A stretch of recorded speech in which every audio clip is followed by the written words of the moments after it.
The first Water Forum meeting was to establish the roles of the different stakeholders. In other words, what are their interests and their concerns in the water situation within the Greater Pilanesberg. That is the western limb of the Bushveld Igneous Complex.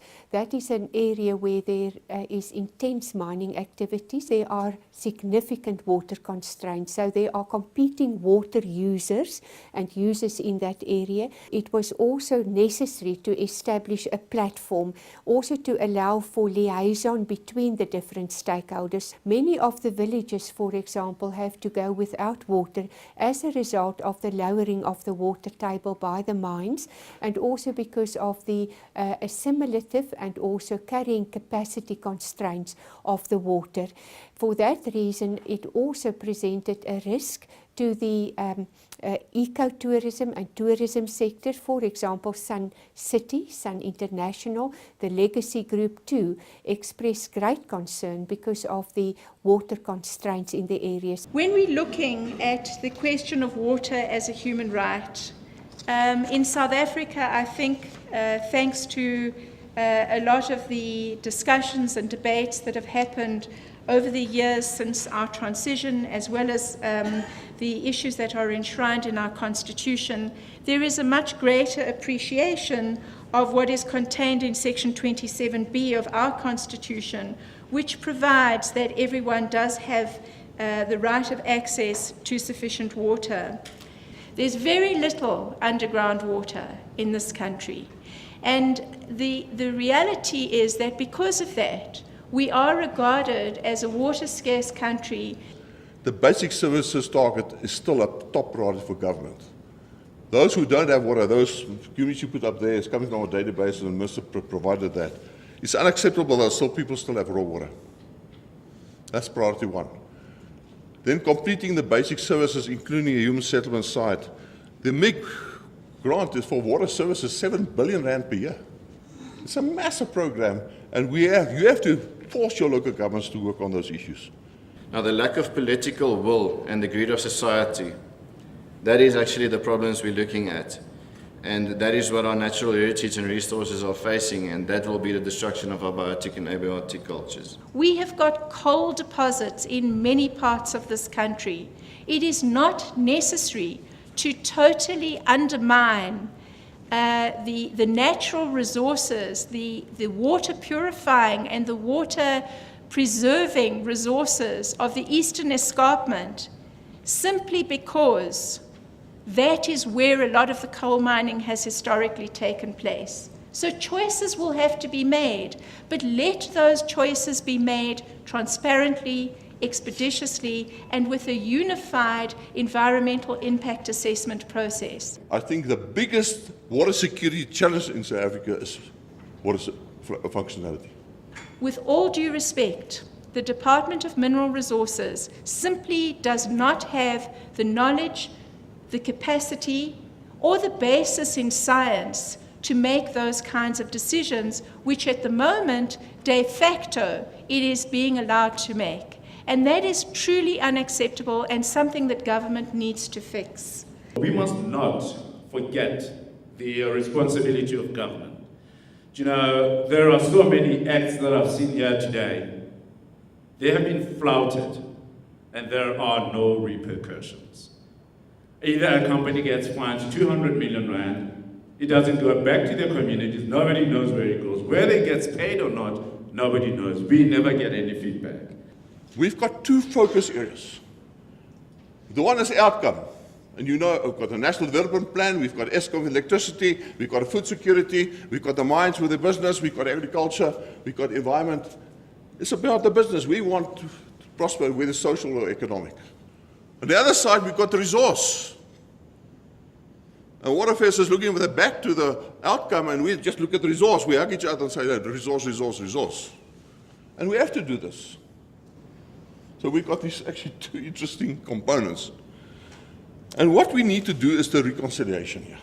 In terms of Eskom's consumption, we use about 2 to 3% of the country's natural water resources, which is significant.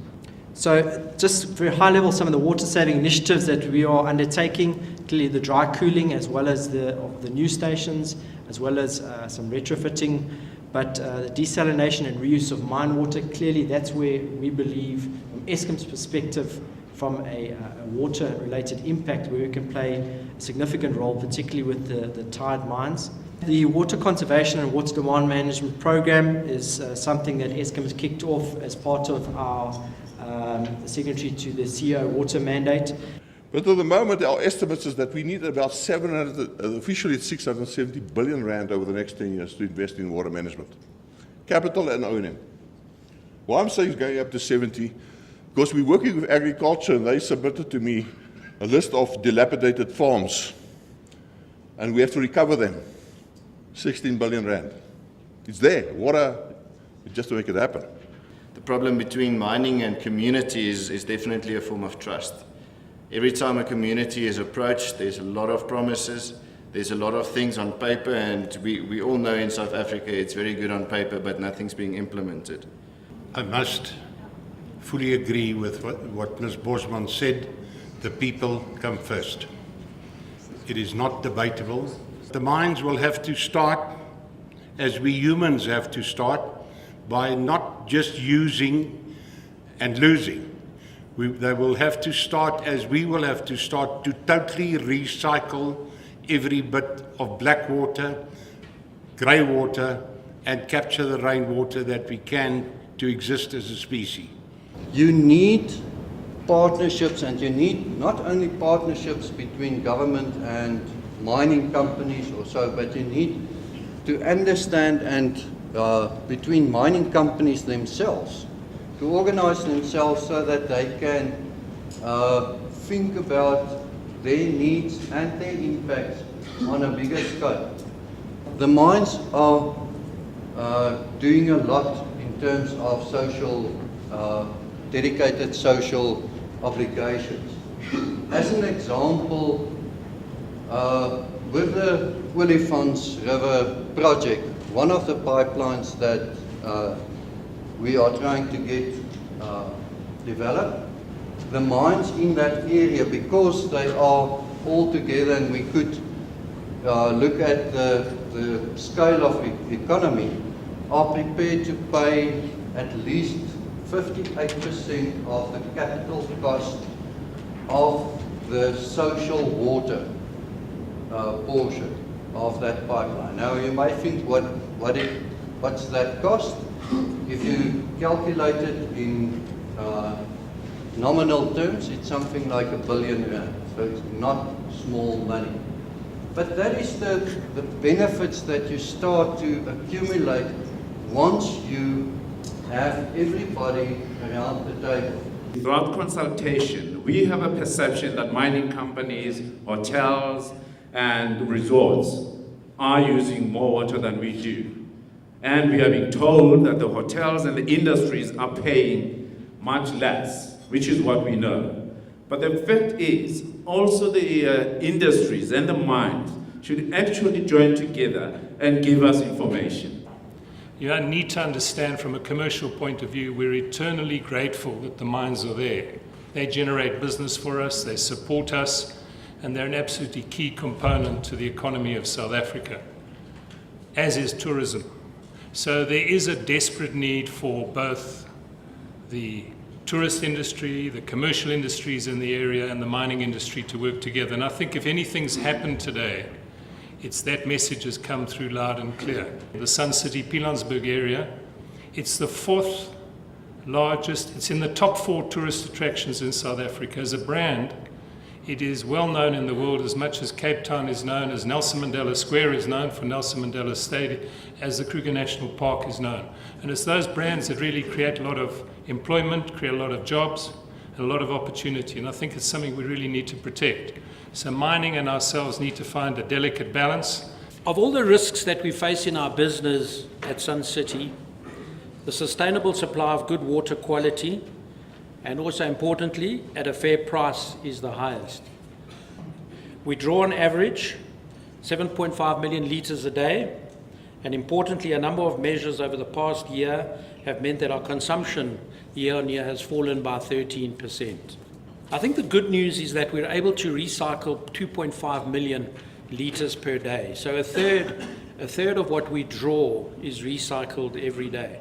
We have our own water treatment plant on site, as well as a laboratory, as I've mentioned. The methodology that Magalies Water have in mind is to invite all role players to the party. In other words, rather than doing a master planning as a water board sitting on the site and say this is what's best for the area, the idea was to put up a number of workshops, invite the local municipalities to bring all the information, all their requirements to the party, together with their professional service providers. Come to the party, tell us as a water board what you want to do in your area, what you've got available, and work together with Magalies Water and water affairs and others like the mines who have really contributed to a number of these scheme components. And together we look into the bigger picture, what should be done where, from a regional point of view. You know, the communities have water. I am sure they will be prepared to pay. Not a very high price, but you know, the cost of the water, because it is very, very critical for us to survive on that.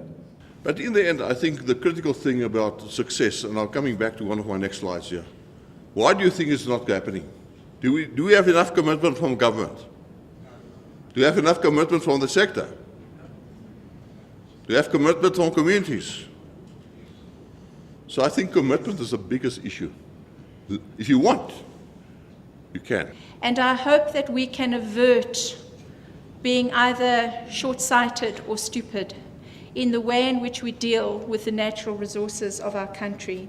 There's a general feeling coming out from all of us that we want to do something that makes and solves the problem. There's also reality that we need to be there for the next generation. One of the things that I've realized today is decisions are made and are taken without the necessary knowledge, without the necessary information or data that is required. So mining is something that the impact of it is something that has a whole range of obligations for different stakeholders to really come to the party, to really come and find solutions. If we talk about this in relation to Pilanesberg, my real appeal is what I started off by saying. Let us hope that we can deal with Pilanesberg in a way that reflects that we are neither thoroughly irresponsible or stupid.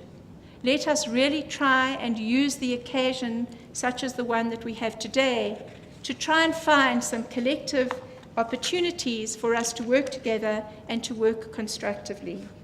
In conclusion, water protection must remain the highest goal of any development, especially mining.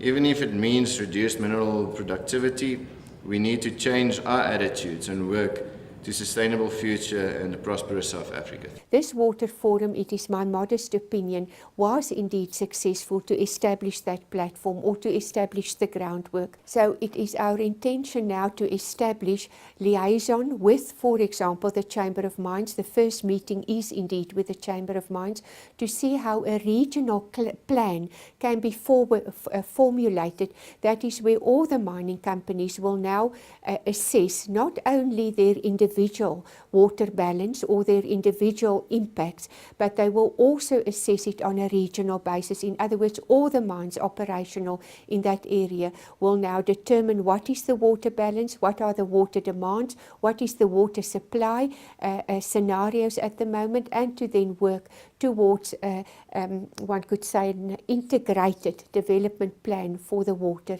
within the area.